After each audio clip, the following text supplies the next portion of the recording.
Welcome to all student. आज हम करेंगे 12th बिजनेस स्टडी का चैप्टर 7.4। हमारे चैप्टर का नाम है लीडरशिप, मीनिंग एंड इम्पोर्टेंस। तो आज हम लीडरशिप के बारे में स्टडी करेंगे और आज हमारा ये फर्स्ट लेक्चर है और आज का हमारा टॉपिक रहेगा meaning, characteristics of leadership. Meaning यानी कि इसका लीडरशिप का अर्थ और विशेषता पढ़ेंगे और साथ ही साथ मैनेजरशिप एंड लीडरशिप। मैनेजरशिप मतलब प्रबंध कला और जो नेतृत्व है उन दोनों के बारे में भी डिटेल से स्टडी करेंगे। तो सबसे पहले हम करते हैं लीडरशिप का मीनिंग यानी कि नेतृत्व का अर्थ या मीनिंग ऑफ लीडरशिप। देखो ये चैप्टर बहुत ही आसान है, थोड़ा सा अगर आप ध्यान से इसको सुन लोगे और समझ लोगे तो इस चैप्टर में मुश्किल वाली कोई भी बात नहीं है। तो हम स्टार्ट करते हैं। लीडरशिप क्या होती है? तो इसका अभिप्राय है दूसरों को इस ढंग से प्रभावित करने से ताकि वे वही करे जो नेता चाहे। लीडरशिप का मतलब होता है कि आप दूसरे बंदों को इस तरह से प्रभावित करें ताकि वो बंदे वही काम करे जो आप कहते हैं। जैसे आपने नेताओं के तो रियल में एग्जाम्पल बहुत देखे होंगे। नेता के कहने पर लोग क्या करते हैं, जो नेता करवाना चाहे वही काम कर देता है। कई बार आपने देखे होंगे लड़ाई दंगे होते हुए भी देखे हैं, कई बार बहुत अच्छे अच्छे काम भी करते हुए देखे हैं। तो एक लीडर जो है पॉजिटिव नेगेटिव दोनों काम करवा सकता है, यानी कि वो अपने जो भी फॉलोवर होते हैं उनको इस ढंग से प्रभावित करता है कि जो वो चाहे, यानी कि नेता जो चाहे वही काम वो कर देते हैं। अर्थात ऐसा माना जाता है कि हम पढ़ रहे हैं बिजनेस के बारे में तो हम बिजनेस की बात करेंगे। इसमें ऐसा माना जाता है कि कर्मचारी जो है अपनी क्षमता का 60% ही उपयोग करते हैं। अगर हम फर्म की बात करें तो फर्म के अंदर जो कर्मचारी होते हैं वो अपनी जितनी भी उनकी क्षमता होती है काम करने की उसका केवल वो 60% ही यूज करते हैं। बाकी 40% क्षमता का प्रयोग तभी संभव है जब अधिकारी द्वारा कर्मचारी को उचित रूप से प्रेरित किया जाए। और देखो 40% जो बाकी उनकी क्षमता है उसका केवल कर्मचारी तभी उपयोग करते हैं जब अधिकारी के द्वारा वो प्रेरित किए जाते हैं। अब ऐसी प्रेरणा या मार्गदर्शन वही अधिकारी दे सकता है जो एक कुशल प्रबंधक के साथ साथ एक अच्छा नेता भी हो। अब देखो इस तरह प्रेरणा देना, मोटिवेट करना, दूसरों को अपने तरीके से काम करवाना, तो वो काम केवल करने के लिए एक प्रबंधक होने के साथ साथ आपको एक अच्छा नेता भी होना जरूरी है, तभी करवा सकता है। एक नेता समूह पर इस प्रकार प्रभाव डालता है कि कर्मचारी फिर वही काम और वैसे ही काम करते हैं जैसे नेता चाहता है। यानी कि उसका प्रभाव ही इतना प्रभावशाली होता है कि जो भी इसके फॉलोवर होते हैं, जो कर्मचारी होते हैं, वो वैसे ही काम करते हैं जैसे वो चाहता है। दूसरा व्यक्तियों को प्रभावित करने के गुण के कारण ही या फिर इसी गुण को ही लीडरशिप कहा जाता है। यानी कि किसी व्यक्ति में दूसरों को प्रभावित करने का गुण है, इसी गुण के कारण ही उस व्यक्ति को लीडर और उसकी क्वालिटी जो ये गुण है उसको लीडरशिप कहा जाता है। तो ये हमारा मीनिंग था।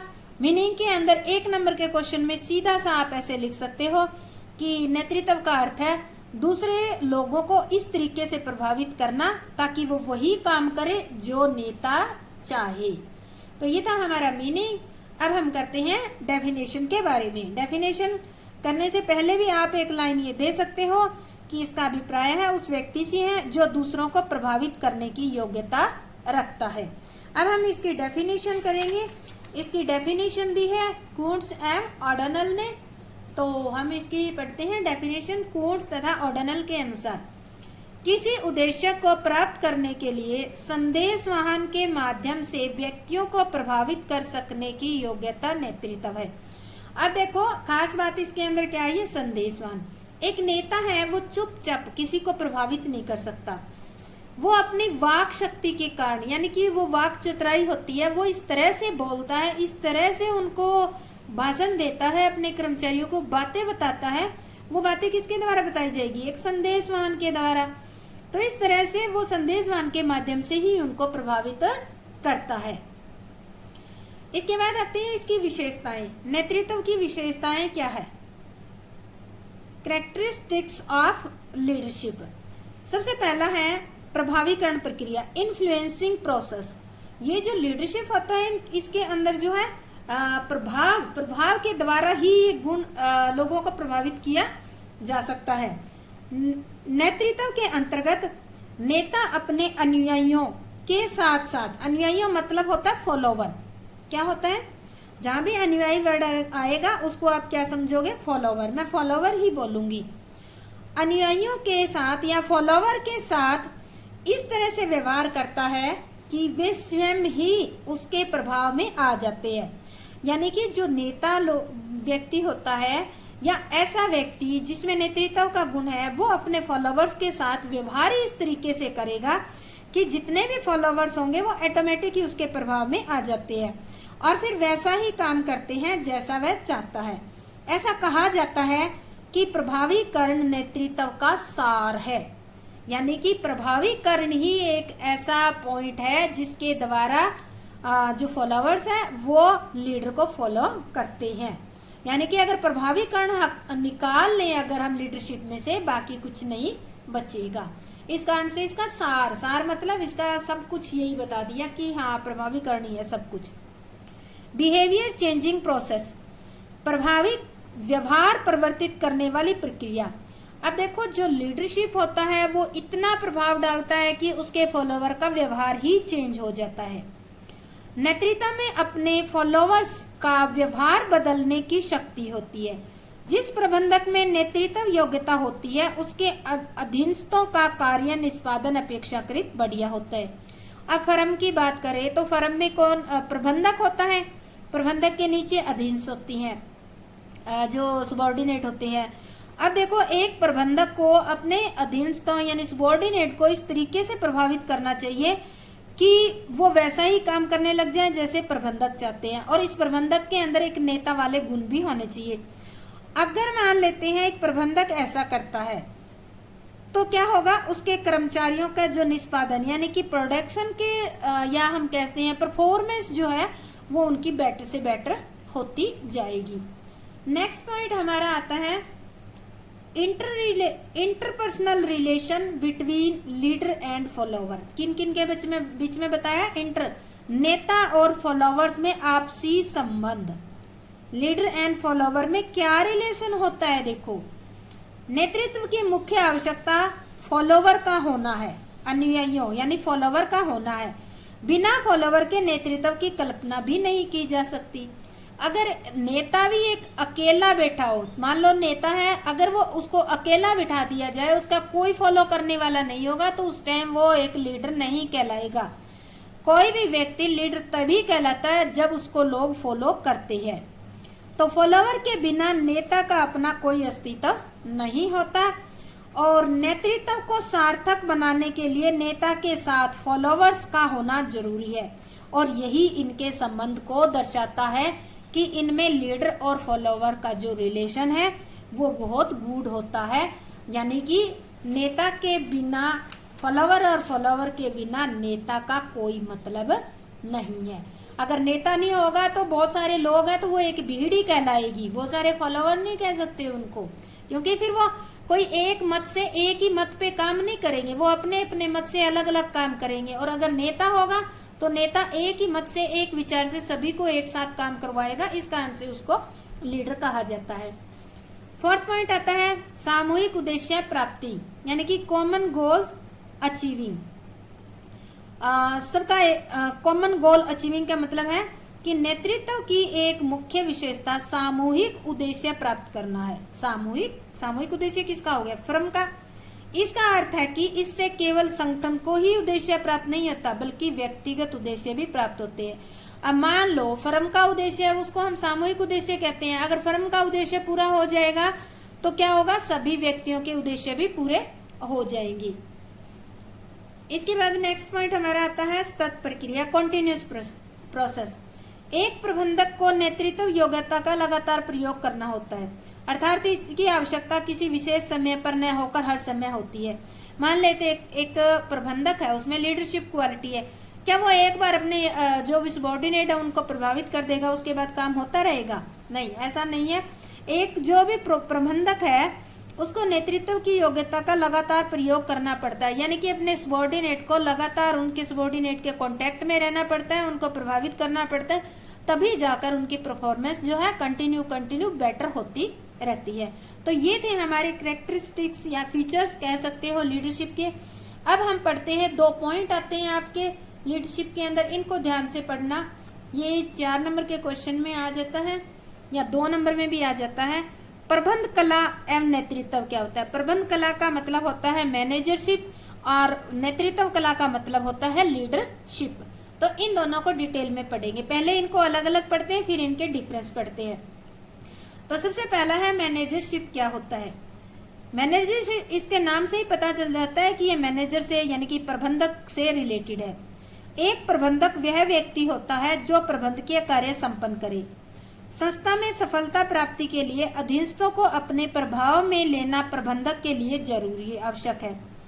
एक प्रबंधक ऐसा तभी कर सकता है जब वह प्रबंधक होने के साथ साथ नेता की भूमिका भी अदा करे, और ऐसा तभी संभव हो सकता है जब एक प्रबंधक अपने अधीनस्थों को फॉलोवर बना ले, यानी एक प्रबंधक में नेतृत्व का गुण होना जरूरी है।